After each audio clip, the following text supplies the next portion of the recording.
실패한 가르침이라는 말씀의 제목으로 하나님 말씀 전하겠습니다. 실패한 가르침. 남아이론 중천금이라는 말들을 아시죠? 남자가 한번 말하면 반드시 지켜야 한다라는 그러한 말의 중요성에 대한 것입니다. 목회를 하면서 목회자인 제게도 목사이론 중천금이라는 단어가 늘 머릿속에 있습니다. 제가 한번 제 스스로 뱉은 말은 반드시 지키겠다라는 어떤 그러한 작은 신념이 제 안에는 꼭 담겨 있어요. 왜냐하면 이 말의 값이 얼마나 귀한지 잘 알기 때문입니다. 그래서 사실은 목회를 하면서 정말로 많은 분들을 만나고 내가 그들에게 하나님의 말씀을 전할 때 이 목사들이 가장 많이 고민하는 것 중에 하나가 바로 이 내가 전한 말씀의 그 삶을 내가 살아낼 수 있는 사람인가 아닌가, 이 문제에 늘 고민하게 되는 거예요. 많은 분들이 좋은 말씀을 전해놓고 그의 실질적인 삶에서 그 믿음과 삶을 매치하지 못할 때 어떻게 됩니까? 사람들이 따라가지 않습니다. 성도들이 반응하지 않아요. 그 말씀을 듣는 사람들이 그것이 맞는 말이다라고 호응하지 않습니다. 왜냐하면 그가 던진 말에 능력이 그의 삶에서 나타나지 않기 때문이죠. 너무나도 잘 아는 말이에요. 그리스도인으로 살아가는 여러분들에게도 동일한 겁니다. 우리 모두가 이 땅에서 그리스도인으로 살아갈 때 내가 다른 사람들에게 나는 하나님의 백성이고 성도고 그리고 신자라고 말하는데, 이 신자가 되지 못하고 쉰자가 되는 것은요, 그 말에 능력이 없기 때문이에요. 내 삶의 행동에 능력이 나타나지 않기 때문입니다. 오늘 우리는요, 계속해서 엘리후의 모습을 통해 그러한 관점을 바라봅니다. 우리가 오늘 새벽에 묵상했던 말씀을 통해서 이 32장부터 계속해서 엘리후가 욥은 악하다라고 말하잖아요. 하나님이 침묵하는 이유는 욥이 악하기 때문이다 라고 설명합니다. 그리고 그러한 욥에게 기다려라, 너에게 곧 심판이 임할 거야 라고 말했던 것이 바로 엘리후였습니다. 이 엘리후가 거침없이 그렇게 말하는 것, 근데 여러분 32장부터 지금까지 말씀을 잘 들여다보시면 욥이 한마디라도 하고 있나요? 욥의 말 한마디도 안 나오고 있어요. 너무 특이하죠. 그 앞에서 친구들과 논쟁하고 그렇게 말하던 욥이 지금은요 32, 33, 34, 35, 36장 계속해서 엘리후만 일방적으로 말하고 있습니다. 엘리후의 이 이 거친 엘리후가 이 말을 하는 목적이 무엇이었죠? 그것은 하나님이 의로우신 하나님이다라는 것을 증명하고자 해요. 그리고 욥을 설득하려 합니다. 그런데 여러분, 오늘 이 엘리후가 갖고 있는 이 말에는요, 사실 능력이 나타나지 않아요. 왜일까요? 그것은 바로 그가 말하는 것들, 그것이 바로 성공적인 믿음과 삶에 연결이 되지 않는, 커넥션이 없는 실패한 가르침이었기 때문입니다. 이 세상을 살아가는 사람들이요, 말을 빈대떡, 호떡 뒤집듯이 잘 뒤집잖아요. 내가 했던 말도 기억 못합니다. 너무 많은 말을 해서. 그래서 그것들 쉽게 잊어버리고 내가 언제 그랬어요? 라고 말할 때도 정말 많아요. 그렇기 때문에 오늘 우리는요, 오늘 우리의 삶 가운데서 오늘 주신 말씀을 통해서 과연 우리의 삶 속에서는 나는 어떠한 믿음의 신앙을 가지고 내 삶에 이 커넥션을 이루고 살아가는지, 또한 내가 늘 가르침을 받는 사람의 입장이 아니라 그리스도인으로서 살아갈 때 나의 모습이 비추어져 믿지 않는 수많은 이들에게 그리스도를 가르치고 전하는 복음의 증인이 되어야 하는데, 과연 내가 나누는 그러한 삶의 모습이 실패한 가르침이 되지는 않는지, 이러한 것들을 오늘 말씀을 통해서 함께 살펴보려 합니다.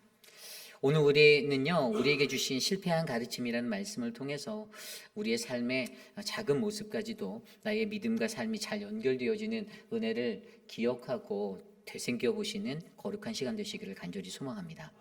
오늘 첫 번째로 실패한 가르침, 실패한 가르침에서요, 우리가 이것들을 극복하기 위해서 저희는 어긋난 신앙의 대표성을 버려야 합니다. 어긋난 신앙의 대표성을 버리셔야만 합니다. 오늘 말씀 1절부터 4절입니다. 엘리후가 말을 이어 이르되 나를 잠깐 용납하라. 내가 그대에게 보이리니. 이 2절을 좀 더 풀어서 말하면요. 야, 너 좀 더 참고 내 말 좀 들어볼래? 라고 말하는 거예요. 내가 말하는 참뜻을 내가 이제부터 너에게 다시 보여줄게, 알려줄게. 그러면서 뭐라고 말합니까? 이는 내가 하나님을 위하여 아직도 할 말이 있습니다. 이것은 내가 하나님을 위하여 말하고 있다라고 자기가 그렇게 엘리후가 이야기하고 있습니다. 그러면서 3절에 뭐라고 말하냐면요. 내가 먼 데서 지식을 얻고 나를 지으신 이에게 의를 돌려보내리라. 이게 나는요. 지금 내가 가지고 있는 이 광범위한 내가 습득한 이 내 지식을 다 동원해서 나를 지으신 그 하나님이 얼마나 의로우신 분인지 내가 이것들을 증명해내겠어라고 말하는 거예요. 굉장히 자신감에 차 있는 엘리후의 모습입니다. 처음부터 변함이 없었어요. 그러면서 4절에 진실로 내 말은 거짓이 아니라 온전한 지식을 가진 이가 그대와 함께 있다. 내 말은 진짜야, 참이야 라고 설명하고 있습니다. 오늘 이 엘리후가 보여주는 이 대표성, 신앙의 대표성, 그가 자부하고 있는 것이 무엇입니까? 하나님은 의롭다라는 것이에요. 하나님은 의로우신 하나님. 여러분, 그 말 자체가 틀린 말이 전혀 아니죠. 그런데 여러분, 이 엘리후가 가지고 있는, 자기가 가지고 있는 이 대표성, 내가 오늘 네가 당하는 고난에 내가 전문가가 돼서 너의 고난을 분석하고 너의 모든 이유를 밝혀줄게라고 말하며 하나님은 의롭다라는 것들을 증명하려고 할 때 그가 만드는 실수가 무엇입니까? 하나님이 의롭기 위해서는요, 욥이 죄인이 되어야 한다라는 거예요. 하나님이 불의하지 않다라는 것들을 증명하기 위해서는요, 지금 말하고 있는 이 욥을 자기가 꺾어야 되는 거예요. 설득하고 넘기고 꺾어내야 되는 거예요.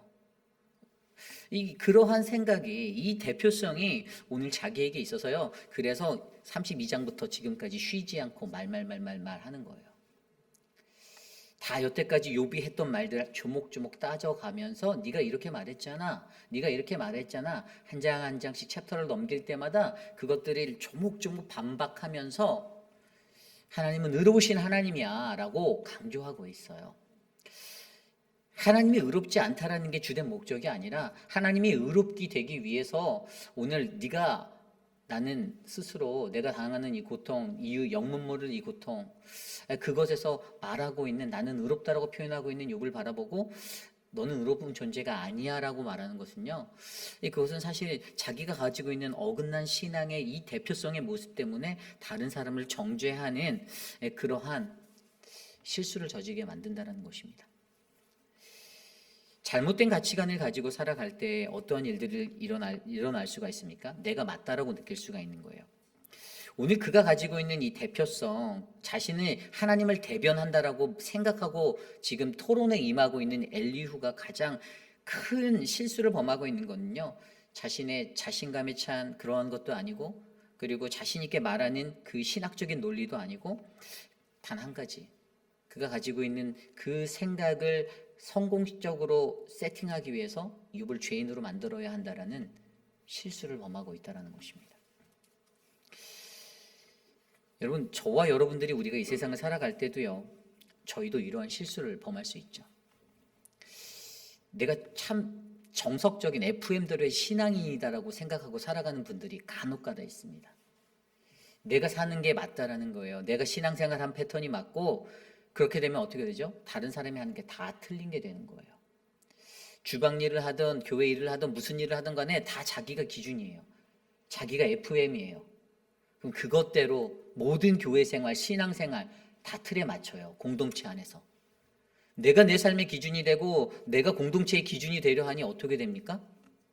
다른 사람들이 다 틀린 거예요. 다른 사람들은 다 죄인이 되는 거예요. 다른 이들은 불의한 자가 되는 겁니다.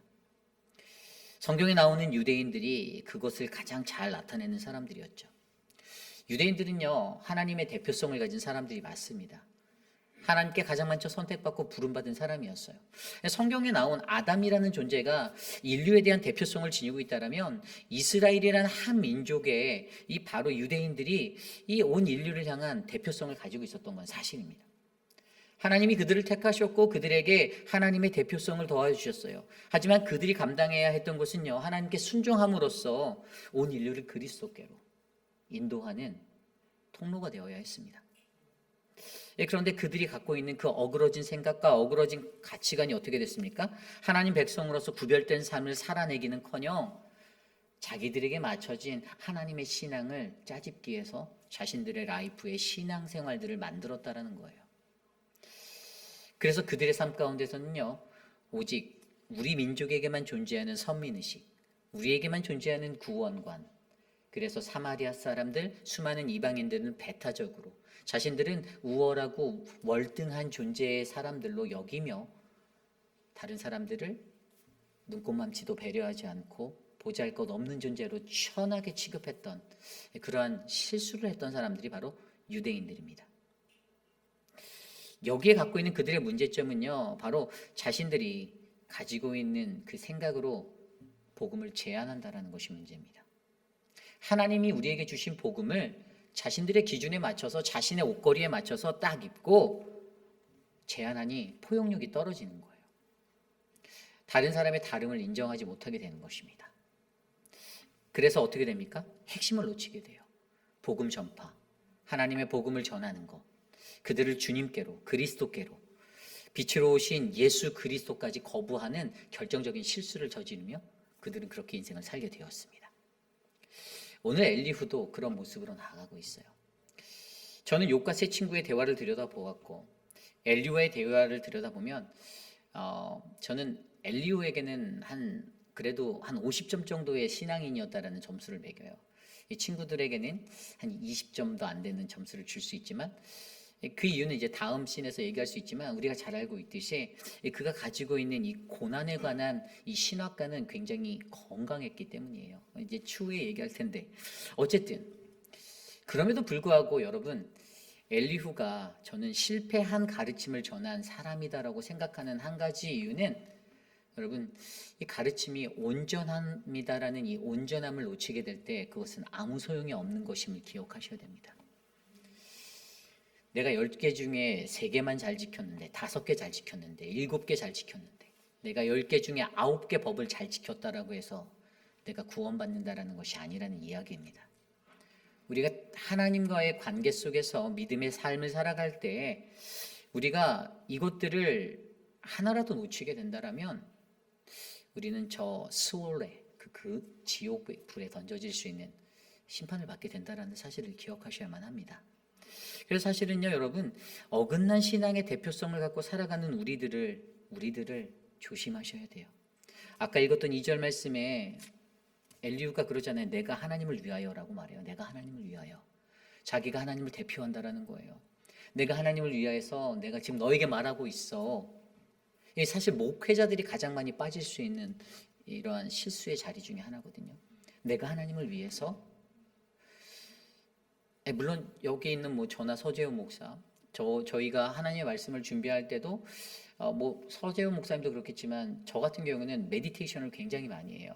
머릿속으로 계속 생각하고 왔다 갔다 하며 하나님 이 말씀이 도대체 우리에게 어떤 적용으로 와야 됩니까를 고민합니다. 그리고 그렇게 하는 이유 중에 하나가 우리가 전하는 한마디 한마디의 그 말씀이 잘못된 가르침으로 전달되거나 틀린 하나님의 말씀이 되었을 때는 하나의 공동체가 깊은 수렁에 빠질 수 있는 위험에 놓이기 때문이죠. 그렇기 때문에 신앙을 대표한다라는 내가 하나님의 신앙을 대표한다라는 이 좋은 생각을 가지고서 그것을 악용하거나 남용하는 인생을 살면 안 된다라는 것. 여러분 우리 인생에서 그것이 중요합니다. 내 삶의 기준이 무엇입니까? 내가 가지고 있는 신앙의 기준이 무엇입니까? 하나님을 위하여 하나님 편에서 이 아까 여기서 2절에 난 하나님을 위하여 히브리어로 어떤 단어냐면 레엘르아흐라는 단어예요. 엘이라는 단어가 하나님인데 이게 하나님 편에서예요. 하나님 편에서. 여러분 우리가 하나님 편에서 서서 하나님 앞에 동행해야지 하나님과 동행해야지 내 인생에 짜맞추기 위해 하나님 옆으로 가지 마시기를 부탁드립니다. 내 거 완성하기 위해서 내가 하나님 옆에서 가장 가까이 있는 척 하면 안 된다라는 거예요. 하나님을 위해서 내가 하나님 곁에 가서 그 인생을 살아가야지. 그런데 너무나도 많은 사람들이요, 내 거 누리기 위해서, 내 권위를 자랑하기 위해서, 내가 누릴 수 있는 힘의 권력을 누리기 위해서 교회라는 공동체에서, 사회라는 공동체에서 하나님을 이용할 때가 많다라는 겁니다. 왜냐하면 자기 스스로가 어긋난 신앙의 대표성을 버리지 못했기 때문이죠. 저는 이 자리에 계신 저와 여러분 우리 모두가 어긋난 신앙의 대표성을 가지고 살아가는 존재가 아니라 하나님께서 주시는 아름다운 신앙의 대표성을 가지고 선하게 살아가는 모든 인생, 값진 인생 되시기를 소망합니다. 분명 우리 교회에도요, 주변을 둘러보면 말없이 조용히 섬기시는 분들 계세요. 그런데 그렇게 섬기시는 분들 주변에는 그 섬기는 분들까지 왜곡해서 전하는 다른 사람들도 굉장히 많다는 것들을 기억하시길 바랍니다.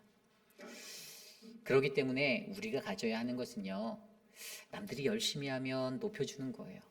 존중해 주는 거예요. 축복해 주는 거예요. 고마워하는 거예요.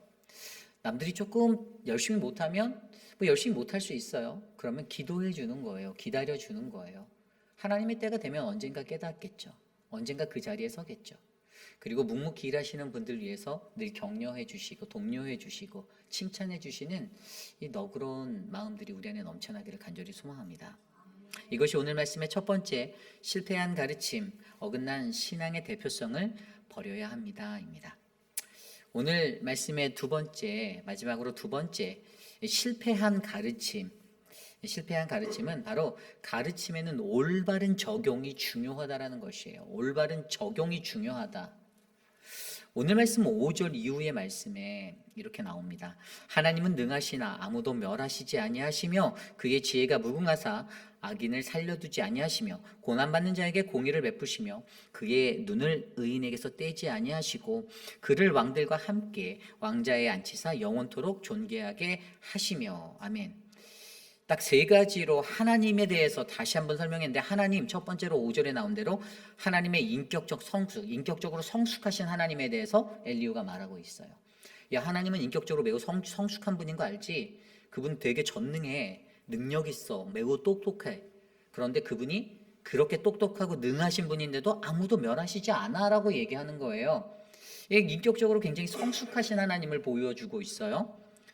그리고 그의 지혜가 무궁하다라고 말했죠. 그리고 두 번째로 가면 공의의 하나님에 대해서 얘기해요. 6절에 악인을 살려두지 아니하고 고난받는 자에게 공의를 베푸신다라고 말하면서 공의의 하나님에 대해서 이야기합니다. 그리고 세 번째, 의인을 돌보시는 하나님, 7절에 나와 있어요. 그의 눈을 의인에게서 떼지 않는다. 그들을 높여주신다. 그러니까 하나님 앞에서 의롭게 살아가는 자들은요, 사람이 높여주는 것이 아니라 하나님이 높여준다라고 말하고 있어요. 이게 엘리후의 말이에요. 엘리후가 생각하는 하나님은 해서 인격적으로 성숙하신 하나님, 공의의 하나님, 의인을 돌보시는 하나님이라는 너무나도 좋은 가르침을 말하고 있습니다. 아주 퍼펙트해요. 너무나도 좋은 신앙관이고 신학적으로 분석해도 흠이 없을 정도예요. 그러면서 그가 뭐에 대해서 얘기하냐면 이제 고통에 대해서 다시 얘기해요. 이미 이전의 말씀에 고통에 대해서 얘기했던 똑같은 고통의 신학, 엘리후의 고통의 신학관을 가지고 이야기하는데, 이 9절 10절에 이렇게 말합니다. 그들의 소행과 악행과 자신들의 교만한 행위를 알게 하시고, 8절에 혹시 그들이 족쇄에 매이거나 환난줄에 얽혀 있으면, 쉽게 풀어서 얘기하면 고통의 사슬과 환난에 놓이게 되는 것을 얘기하는데, 그들이 인간이 고통에 놓이게 될 때 왜 고통에 마주하게 되는가? 그게 9절 10절에서 이제 이야기하는데, 그들의 악행, 그들의 잘못들, 자신들의 교만한 행위를 알게 하기 위해서라고 가르치고 있어요. 이전에 친구들이 말했던 건 다르죠. 이전에 친구들은 네가 고통받는 건 죄의 결과야가 끝이었어요. 그런데 전에도 말했듯이 미래지향적인 생각을 가지고 나아가는 엘리후는 이것을 가지고 알게 한다. 이게 굉장히 중요한 거예요. 이 알게 하다라는 것을요, ESV 영어 성경으로 보니까 he declares라고 나왔어요. declare, 선언하는 거, 선포하는 거예요. 뭘 선언합니까? 그들이 가지고 있는 잘못된 악한 것들, 악행들을 이것은 죄라고 선포한다라는 거예요. 그래서 이 고통이라는 자리가 내가 얼마나 지극히 죄인인지를 깨닫는 자리. 이 사람이 오늘 엘리후가요, 이 고통의 신학을 해석해서 3단계로 이것을 딱 얘기하거든요. 지금 제가 말하는 게 첫 번째인데, 이 알게 하는 것, 여기서 알게 하시고라는 구절의 이 동사 알게 하다라는 이 히브리어 야게드라는 거, 어떤 것을 사람 앞에 높이 두고 눈에 잘 띄게 한다라는 의미예요. 그러니까 이게 누구나 봐도 쉽게 보일 수 있게 인지하게 만들 거라는 거예요. 고통이라는 것이. 근데 그게 무엇인가? 내가 고통받는데 이것을 알게 하는 것일까요? 아니에요. 내가 어떤 죄인인지를 알게 하는 것이다라는 거예요. 내가 얼마나 He declared to them their work 라고 나와 있어요. 그들이 했던 것들, 내가 행했던 것, 내가 한 모든 것들, 내 죄를 아는 것. 결국에 이 알게 하는 단계, 이 첫 번째 단계는 나의 문제라는 거죠. 이것은 나의 문제, 나의 단계, 나의 프로블렘이에요. 뭐를 할 수 있는? 나 자신을 되돌아볼 수 있는, 내가 어떻게 살았었는지, 내가 얼마나 어리숙하고 혼미하고 내가 얼마나 왔다 갔다 살았었는지, 분별력 없이 살았었는지를 구별하게 만드는 거예요. 내가 얼마나 죄인인지를 깨닫게 만드는 것이 바로 이 알게 하다라의 영역이었어요. 그러면서 그 다음 절에 10절에 듣게 하다라는 단어를 말하고 있어요. 이 고난을 통해 두 번째로 가는 단계가 듣는 단계예요. 9절의 말씀을 보면 10절 말씀을 보면 그들의 귀를 열어 교훈을 듣게 하시며 라고 말하고 있죠. 내가 죄인인지를 알게 했어요. 내가 죄인이구나 느꼈어요. 자신이 철저하게 느껴서 그 다음 단계가 어떤 거라고요? 고통 속에서 하나님 말씀이 들려오는 거예요. 듣게 한다. 내 귀가 열린다라고 말하는 거예요. 이것도 영어 성경에 보면 He opens their ears 이렇게 나와 있어요. To instruction. 그러니까 인스트럭션이 뭐죠? 지시잖아요. 어떤 교법 같은, 어떤 매뉴얼 같은, 어떤 방법론적인 그걸 알려주는 지시잖아요. 내가 어떻게 이 죄의 구렁에서 내가 어떻게 살아가야 하는지를 무엇으로요? 말씀으로 비춰주시고 듣게 하신다는, 이게 정말로 고난 중에 제대로 신앙적으로 놓인 사람들은 이게 된다라고 설명해 주는 거예요. 내가 죄인이라는 걸 가장 먼저 느끼고 그 다음에 하나님의 말씀이 들려오기 시작하는 거예요. 그게 막 비춰지면서 내 양심을 찌르고 막 누르는 거예요. 이렇게 살면 안 되는데. 그렇게 만든다라는 거예요. 그러면서 그 다음 단계, 이 영적인 소경의 문제가 아니라 이 영적인 소경인 자리에서 말씀이 들리고 은혜의 자리로 들어서게 되면 그 가르침이 들리는 그 자리에 되게 되면 마지막 단계로 10절 후반부에 뭐라고 나와 있죠? 명하여 죄악에서 돌이키게 하시나니, ESV 영어 성경에 command that they return from iniquity. 그러니까 그들의 죄, 그가 가지고 있는 그 악한 것들로부터 돌아서게 하는, 리턴하게 되는, 이 돌아섬에 하는 이 자리에 오게 한다는 이 3스텝, 고통이 갖고 있는 이 3스텝의 이펙트를 좀 우리에게 알려주고 있는 거예요. 되돌아서 가게 한다는 거죠. 여기서 돌아오다는 히브리어가 이 슈브라는 옛날에도 말씀드렸는데 죄에서 돌이켜 회개하는 것의 의미예요. 회개가 일어나게 돼 있다는 거예요. 말씀 앞에서 회개하고 내 삶이 돌아나는 것. 이게 고난이 가지고 있는 굉장히 멋진 엘리후가 가진 고난의 신학의 핵심이에요. 근데 여러분, 제가 말하려고 했던 핵심은 이것이 아니에요. 이 사람이 이렇게 아주 멋진 신학적인 말을 하고 신학적 풀이도 정말 잘했어요. 그런데 그가 어떤 실수를 합니까? 오늘 말씀에 보면요, 그 사람이 이것을 얘기하면서 11절 12절에도 이제 순종하면 네가 형통하게 될 것이고 즐거운 해를 보낼 거다, 회복될 거다라고 얘기하죠. 12절에는 그들이 순종하지 않으면 칼에 망하고 지식 없이 죽을 거야라고 이제 그것까지도 신학적으로 잘 정립해서 말해요.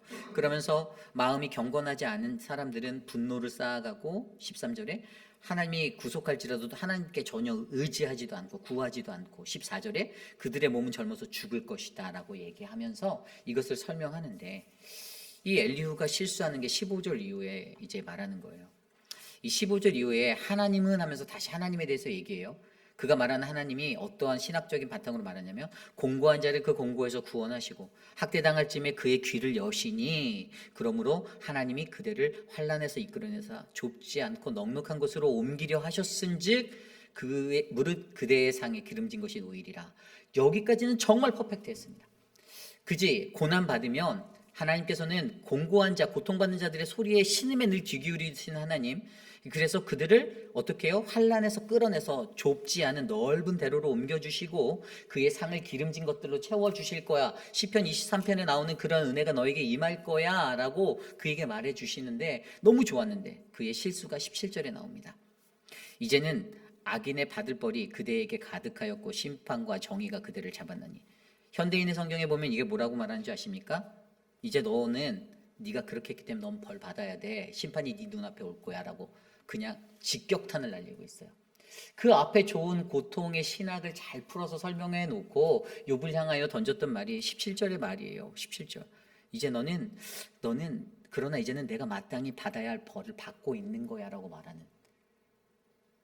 여기에서 중요한 것이요. 좋은 말씀을 가지고 말씀을 이렇게 잘 풀어놓고 적용이 잘못됐다라는 거예요. 가르침에는요. 그래서 올바른 적용이 중요하다라고 말씀드리는 거예요. 적용이 잘못됐다. 여러분 우리가 잘 알잖아요. 욥이 정말로 이 고통 중에 그냥 컴플레인하고 불평하고 막 그러는 모습입니까? 물론 작게 그랬을 수도 있죠. 하지만 욥은요 고통 중에 신음하는 거예요.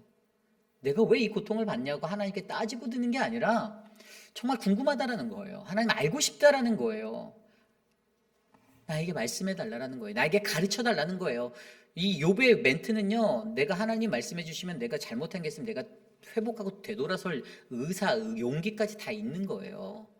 그런데 여전히 하나님이 말씀하지 않는 상황 가운데서 욥을 향하여서 고난에 대해서 정말 멋진 신학적인 웬만한 뭐 칼바르트나 어떤 그 신학자들보다도 더 뛰어난 신학적인 고난의 신학의 이론을 펼쳐놓고 나서 욥을 향해서 적용한 것이 그러니 너는 이제 너가 갖고 있는 마땅히 받아야 할 벌을 받고 있는 거야 라고 말하는 이 말에서 그동안 쌓았던 모든 공덕이 한 방에 날아가 버리게 된 것이죠. 그러면서 그 뒤에 뭐라고 설명합니까? 욥에게 18절 이후에 야 너 분내지 마, 분노하지 말아라. 너 뇌물 받으면서 또 뭐 그렇게 할지 그런 것도 좀 조심해. 그러면서 또 19절에 야 네가 능력이 갖고 있는 부와 어떤 능력이 네가 받는 고통에서 너를 구해줄 거라고 믿니? 그렇지 않아. 악을 사모하지 마라. 20절에 악으로 치우치지 말라라고 이렇게 교훈하면서 그렇게 말하고 있다라는 것이죠. 여러분 중요한 것은요. 가르침에는 올바른 적용이 굉장히 중요합니다. 저는 대학교 1학년 때부터 큐티 훈련을 받았어요. 그래서 선교 단체에서 이렇게 배우면서 CCC 시스템 풍성한 삶이라는 CCC가 만든 순출판사가 만든 자체 교재가 있어서 매일 큐티를 하고 하루에 그러니까 올라가면 캠퍼스에서 늘 8시 반에 모여서 같이 저희는 큐티 생활을 하고 저는 뭐 큐티 어떻게 하는지도 잘 몰랐어요. 근데 CCC에서 훈련을 받을 때 큐티는 늘 가장 먼저 말씀을 그냥 소리내어서 읽고 한 번 소리내서 읽고 그 다음에 이해가 될 때까지 한 2번 더 읽고 그러면서 이제 묵상의 단계로 들어가게 해요. 묵상에 들어가면 메디테이션을 할 때 이 말씀들에 주는 그 의미를 찾으려고 그 말씀이 오늘 이 배경 안에서 어떤 말씀인가를 고민하고 생각하게 돼요. 그리고 마지막에 가장 중요한 것이 있는데 이 묵상이 이루어진 다음에는 적용을 꼭 시키거든요. 결단과 적용이라는 게 있어요. 마지막에 이것이 일어나야 돼요. 그런데 이 결단과 적용이 가장 중요하다고 제가 배웠어요. 왜냐하면 말씀을 풀어놓고 자기의 삶에 적용을 안 하면 어떻게 됩니까? 그냥 우리는 유대인이 되는 거예요. 내 삶에 적용이 없는 거예요. 제가 예전에 어떤 분에게 이런 말 들었어요. 목사님 말씀풀이 너무 잘하시는 것 같고 막 근데 교만하지 않죠. 제가 뭐 그런 존재도 아니고. 그런데 그분이 그 뒤에 무슨 말 하셨냐면 그렇게 말씀을 잘 풀어놓고 거기까지만 했으면 좋을 것 같아요. 이거 무슨 얘기? 저는 이해를 못했어요. 이게 뭔 말이지? 적용을 안 했으면 좋겠다는 거예요. 실천적인 부분에서 은혜가 다 날아간대요. 제가 그분께 그렇게 말씀드렸습니다. 근데 그 말씀을 하나님 말씀으로 받으십시오라고 말씀드렸어요. 목사가 뭐 개개인의 삶의 영역들을 다 꿰뚫어 보는 것도 아니고 그냥 저는 제게 주어지는 이 본문 안에서 이렇게 막 낙서를 해가면서 이렇게 그냥 말씀을 준비하는 것뿐이에요. 생각을 적어보고 또 적어보고 하나님이 오늘 나에게 어떤 말씀을 주실지 어떤 은혜의 말씀을 여러분께 나누라고 할지 제가 뭐 어저께 미리 다 정해놓고 그렇게 가는 패턴이 전혀 없습니다. 그냥 오늘 욥기 말씀 36장 1절에서 25절 주셨으니 그럼 그 말씀에서 오늘 나에게 어떤 말씀을 하시려나를 생각해 봅니다. 그리고 그 나의 말씀, 나에게 주신 말씀이 여러분들에게 동일하게 임하기를 바라며 공동체의 말씀으로 전하는 거예요. 말씀이요 그냥 말씀의 풀이에서 멈춰진다라면요 그 교회는 그 공동체는 절대 성장할 수 없습니다. 변화되지 않을 거예요. 하나님의 말씀을 제대로 들었다라면, 들을 게 있는 자들이 들었다라면 그 말씀의 변화가 일어나야 합니다. 시간은 걸리겠죠. 그래서 세상에서 가장 어리석은 것 중에 하나가 하나님의 말씀을, 그 은혜의 말씀을 들어놓고 내 삶으로 값지게 받아들이지 못하는 그 인생이 가장 안타까운 인생이 되는 거예요. 우리가 잘 알고 있는 A.W. 토저가 우리가 누리는 영적인 축복은 하나님이 얼마나 우리들을 정복하시는가에 비례한다라고, 정비례한다라고 말하였습니다. 내가 하나님의 말씀을 들었으면 그 말씀이 나에게 얼마나 좋은 적용점이 되어서 내 삶을 변화시키고 내 삶을 만지고 내 삶을 움직일 수 있을까라는 것들을 고민하는 것이 진짜 신앙인 아니겠습니까? 우리가 말을 해놓고 섬기자 했는데 어떠한 섬김의 현장에 있을 때 여러분들께 요청을 드렸는데 아무도 섬기지 않는 섬기는 자리로 나오지 않는다고 생각해 보십시오.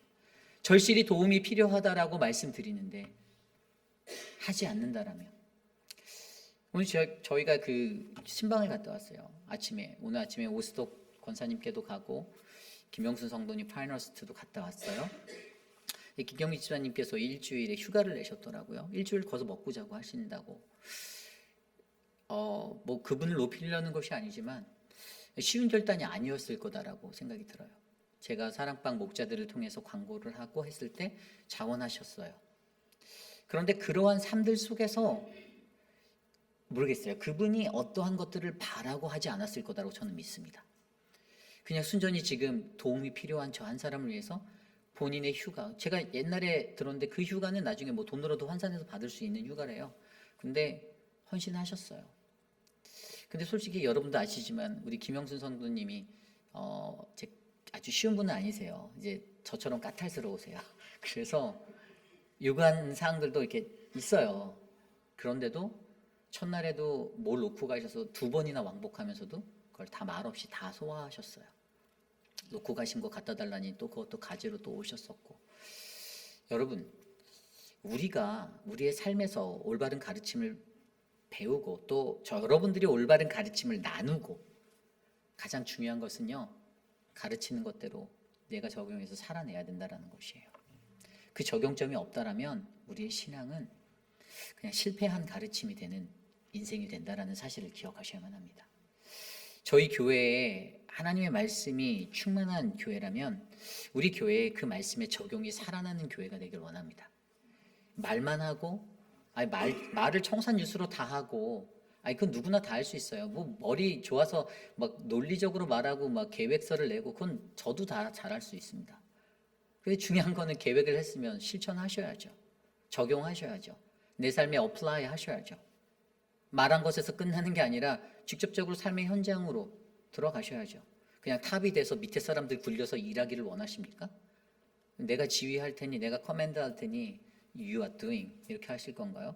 아니에요. 내가 먼저 해야 됩니다. 내가 먼저 하지 않는데 어떻게 다른 사람들이 그것을 합니까?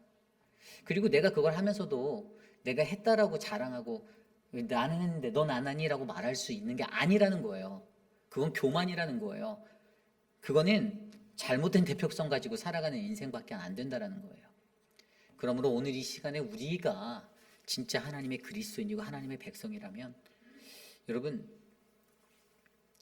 우리에게 가장 필요한 것은요, 실패한 가르침의 사람이 되는 것이 아니라 성공적인 가르침을 전하는 한 사람 한 사람이, 말이 아니라 이 말을 뛰어넘는 삶의 모습으로 나타내는 그 한 사람이 되셨으면 좋겠습니다.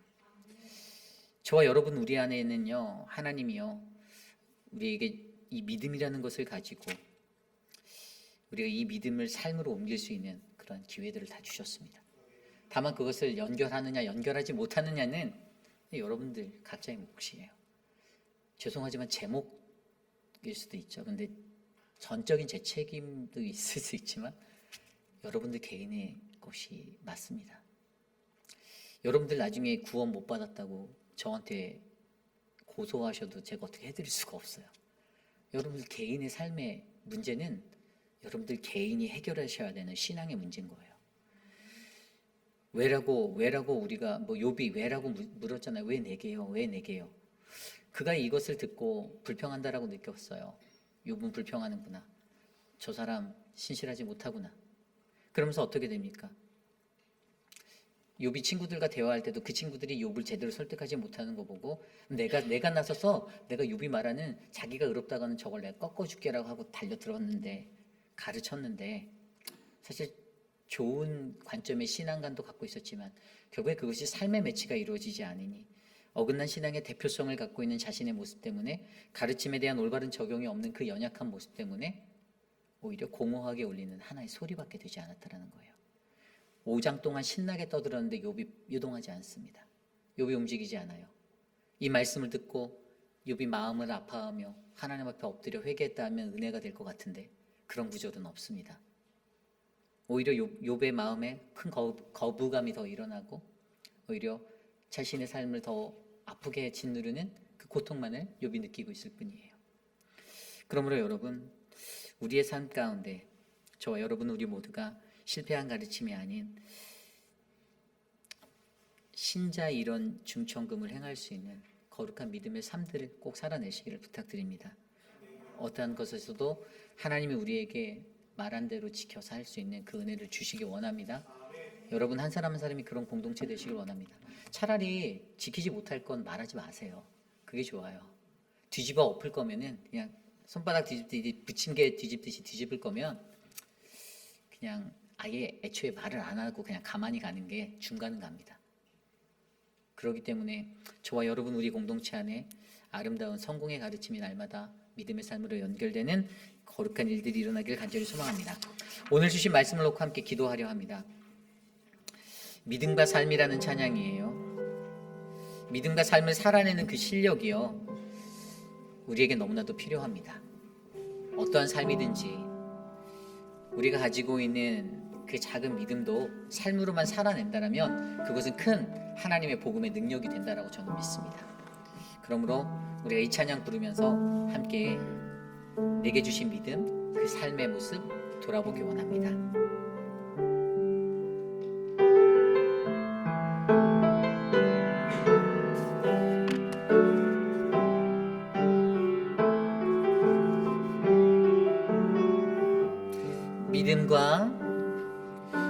믿음과 삶을 살아내는 실력이 너무나 다른 내 모습을 볼 때에 이 모습도 주가 사랑하실까 자신 없는 내 모습 그저 주님 앞에 자도 사랑하여 주시고 한 번도 나를 떠나지 않으셨네. 아픔 속에 주를 찾기 어긴 날 굳이지 않으시고 내 손 잡아주시네. 오직 주님 안에 두려움없네. 고난을 통해 날 만드시는 은혜 주님만이 내 모든 것 되시네. 주의 강한 손 날 붙드시네. 오직 주님 안에 소망이 있네. 내 삶을 통해 영광 받으신 주님만이 내 모든 것 되시네. 주의 선하신 나 노래하네. 다시 찬양합니다. 믿음과 삶을 살아내는 실력이 너무나 다른 내 모습을 볼 때에 이 모습도 주가 사랑하실까 자신 없는 내 모습 그저 주님 앞에 나 같은 자도 사랑하여 주시니 나 같은 자 나도 사랑하여 주시오. 한 번도 나를 떠나지 않으셨네. 아픔 속에 주를 잡게 여기나 부지치 않으시고 내 손 잡아주시네. 오직 주님 안에, 오직 주님 안에 두려움 없네. 고난을 통해 날 만드신 믿네. 주님만이, 주님만이 내 모든 것 되시네. 주의 강한 손 날 붙드시네. 오직 주님 안에 소망이 있습니다. 오직 주님 안에 소망이 있네. 내 삶을 통해 영광 받으신 주님, 주님만이 내 모든 것 되시네. 주의 선하신 나도 오직 주님 안에 두려움 없습니다. 오직 주님 안에 두려움 없네. 고난을 통해 날 만드시는 믿네. 주님만이 내 모든 것 되시네. 주의 강한 손 날 붙드시네. 오직 주님 안에 소망이 있습니다. 오직 주님 안에 소망이 있네. 내 삶을 통해 영광 받으신 주님, 주님만이 내 모든 것 되시네. 주의 선하심 나 노래하네. 주의 선하심, 주의 선하심 나 노래하네.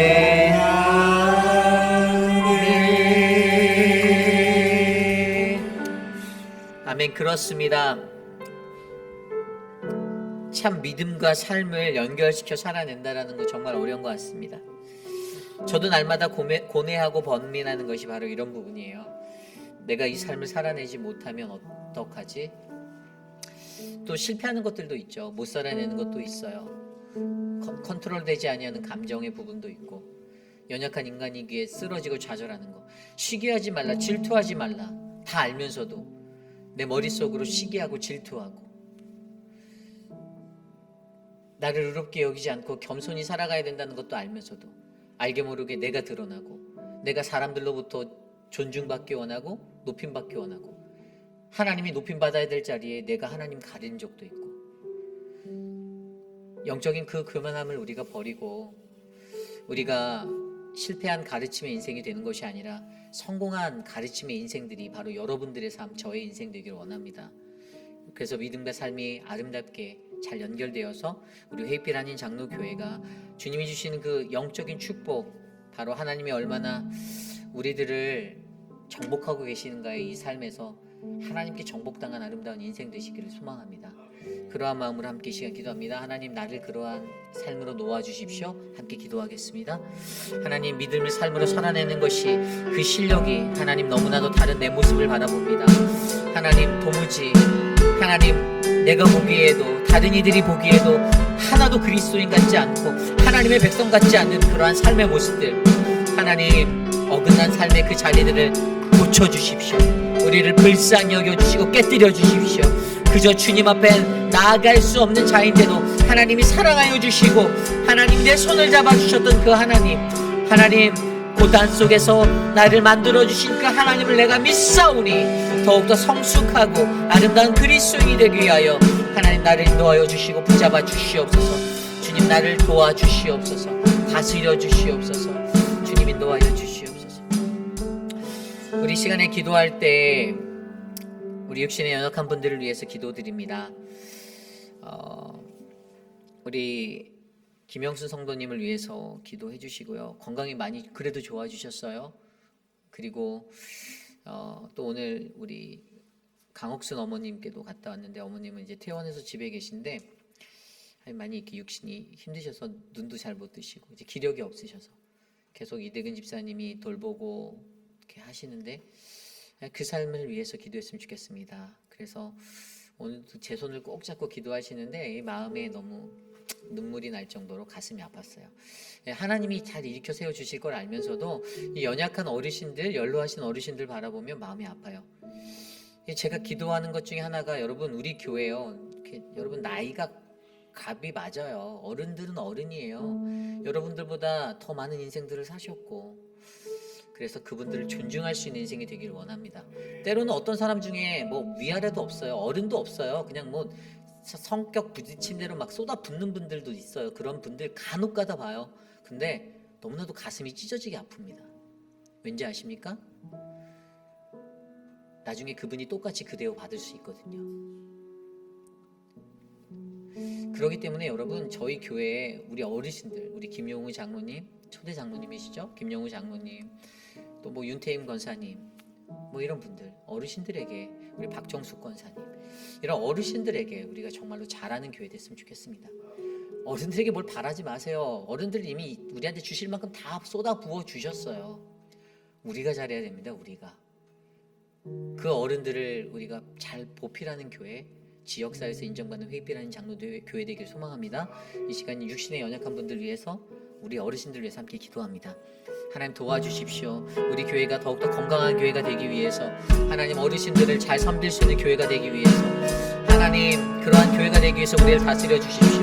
하나님, 우리가 하나님이 무엇을 원하는지 우리가 그것들을 잘 깨달아 알게 하시고, 하나님 그러한 나의 삶에 어그러진 자리가 있다면 하나님 앞에 엎드려 회개하게 하여 주시고 변화되게 하여 주시고, 하나님 우리를 보살펴 주시옵소서.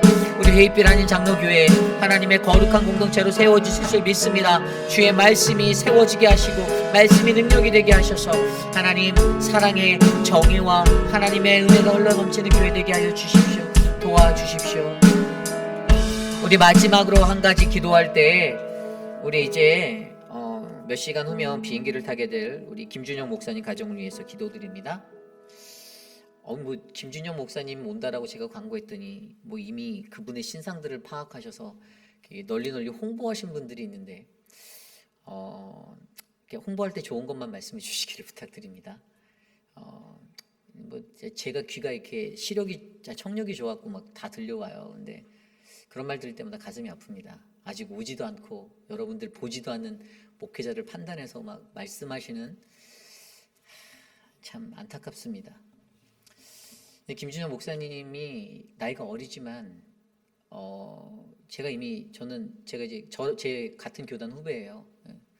근데 주변 사람들에게 제가 다 파악해봤어요.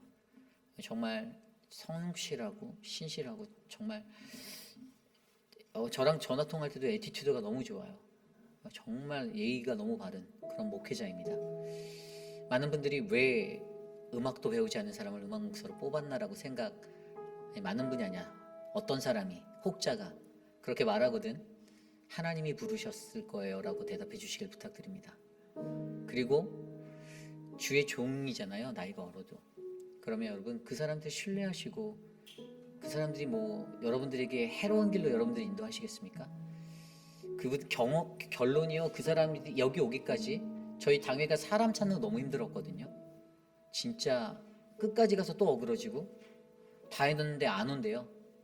왜 안 오냐고 물어볼 수 없었지만 못 오겠대요. 못 가겠대요. 생각해보니까 못 가겠대요. 그냥 한국에 있겠대요. 여기가 좋사오니 페이필까지 안 가겠대요. 그런데 저희가 정말 당회원들이 기도해서 인터뷰까지 보고 다 결단했어요. 그 목사님도 자기의 재정을 들여서 변호사비니 뭐니 다 돼서 비행기표 3가족이면 여러분 5,000불이 넘어가요. 근데 이곳으로 와요. 우리가 그 친구에게, 그 목사님께 수만 불을 드리는 것도 아니거든요. 연봉으로 막 한 달에 막 정말 풍족하게 살 수 드리는 것도 아니에요. 그런데 거기는 이제 또 1+1으로 사모가 반주까지 해야 돼요. 그러면 저는 감사해야 할 것 같아요. 고마워야 할 것 같아요. 여기까지 와줘서 고맙다고. 우리 교회 위에서 와줘서 새벽부터 와서 이제 늦게까지 열심히 일할 건데 고맙다라고 해야 될 것 같은데, 안타깝습니다. 우리가 기도했으면 좋겠어요. 이제 몇 시간 뒤면 비행기 탈 텐데 가족들이 많이 이렇게 슬퍼하실 거예요. 대가족이에요. 그 가족들 다 있는데 제가 오늘 새벽에 통화하는데 아버지 어머니가 많이 이렇게 슬퍼하시답니다. 장인어른 장모님이 너무 슬퍼하세요라고 제게 말하는데 제가 처음 미국 2008년도에 떠날 때가 딱 생각이 나는 거예요. 그렇지.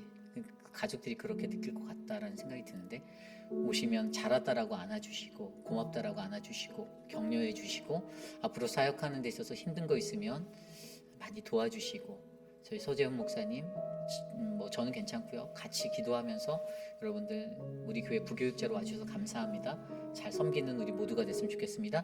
이 시간 그 가정 오는 모든 발걸음 내일 이제 저와 서재훈 목사님이 밤 12시에 나갈 거예요. 이제 나 데리러 랄리로 가야 돼요. 그래서 그 안전하게 잘 갔다 올 수 있도록 또 저희 같은 아파트 커뮤니티로 모든 게 정해졌고 오늘 뭐 전기 인터넷 모든 게 다 끝났어요. 다 세팅이 됐어요. 이제 살기만 하면 되는데 그 모든 삶에 잘 정착할 수 있도록 이 시간 그 가정을 위해서 우리 기도하고 제가 기도하고 축도로 마치겠습니다. 하나님 감사합니다. 우리 김준영 목사님, 정보라 사모님, 우리 한 주 이곳에 보내주셔서 감사합니다. 미국에 나온다라는 거 결코 쉬운 것이 아닌데 하나님 결단하였습니다. 헌신하였습니다. 하나님 그 가정을 귀하게 여겨주시고 하나님 그들의 헌신을 사랑하여 주시고 하나님 그들이 이 땅에 와서 문화적인 차이로 어려워하지 않고 경제적인 것들로 어려워하지 않게 그 걸음들을 지켜주시고 사랑하는 김준영 목사님의 그 인생 가운데 하나님이 특별히 되어주셔서 우리 교회에서 잘 성장하여 좋은 하나님의 귀한 일꾼으로 성장할 수 있도록 은혜를 베풀어 주시기를 소망합니다. 사랑하는 아들 한 주를 지켜주시고 사모님의 그 모든 걸음들을 동행하여 주시고 외롭지 않게 하나님 우리 교회에서 더 큰 은혜의 사람으로 성장할 수 있는 인도하여 주시옵소서.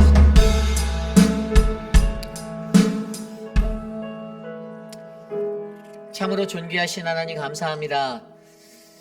하나님 주의 말씀을 들으며 이 말씀이 오늘 나에게 말씀하시는 주의 음성이다라고 느낄 수 있는 그 영적 민감함이 우리에게 있기를 소망합니다.